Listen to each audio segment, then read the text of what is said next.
Shalom saudara-saudara, puji Tuhan, jumpa lagi dalam program Gema, yaitu Gerakan Merenungkan Alkitab. Mari hari ini siapkan hati dan pikiran saudara untuk membaca dan merenungkan firman Tuhan. Dan bacaan Alkitab hari ini terambil dalam Injil Lukas pasalnya yang ke-17 ayat 15 hingga 19. Lukas pasalnya yang ke-17 ayatnya yang ke-15 hingga 19. Demikian kata firman Tuhan. Seorang dari mereka ketika melihat bahwa ia telah sembuh, kembali sambil memuliakan Allah dengan suara nyaring. Lalu tersungkur di depan kaki Yesus dan mengucap syukur kepadanya. Orang itu adalah orang Samaria. Lalu Yesus berkata, bukankah ke-10 orang tadi semuanya telah menjadi tahir? Di manakah 9 orang itu? Tidak adakah di antara mereka yang kembali untuk memuliakan Allah selain daripada orang asing ini?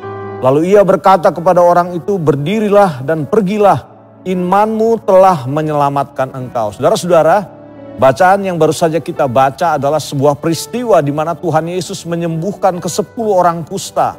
Ketika Tuhan Yesus berjalan menyusuri daerah Samaria, didapati ada 10 orang kusta yang sedang sakit kusta. Mereka berteriak ke-10-10-nya itu kepada Yesus, Guru kasihanilah kami. Dan Tuhan berkata, pergi, perlihatkan dirimu kepada imam. Dan di tengah-tengah perjalanan waktu mereka hendak memperlihatkan diri mereka kepada imam, Alkitab berkata dan menyaksikan bahwa ke-10 orang itu menjadi sembuh dan tahir. Tetapi dari ke-10 orang itu, saudara, hanya 1 orang saja yang mengingat akan kebaikan Tuhan, yang tahu berterima kasih, yang tahu berbalas budi. Bagaimana ketika ia ditolong Tuhan setelah dirinya tahir, dia mengucap syukur sambil tersungkur katanya di bawah kaki Yesus dan memuliakan Tuhan. Ini menjadi satu pelajaran bagi ketika kita sudah ditolong Tuhan dalam kehidupan ini, melewati berbagai peristiwa-peristiwa besar dalam hidup ini, jangan pernah lupakan Tuhan. Jangan pernah untuk tidak berterima kasih kepada Tuhan. Ada banyak hal yang Tuhan kerjakan dalam hidup ini.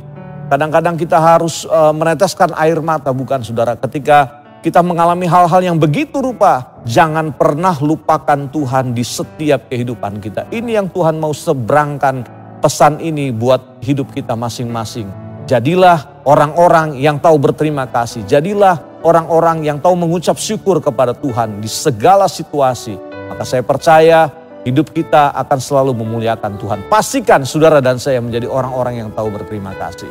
Kiranya Tuhan menyertai kita. Haleluya. Mari sama-sama kita berdoa. Bapa, terima kasih buat pesan firman Tuhan hari ini. Untuk kami dijadikan orang-orang yang tahu berterima kasih.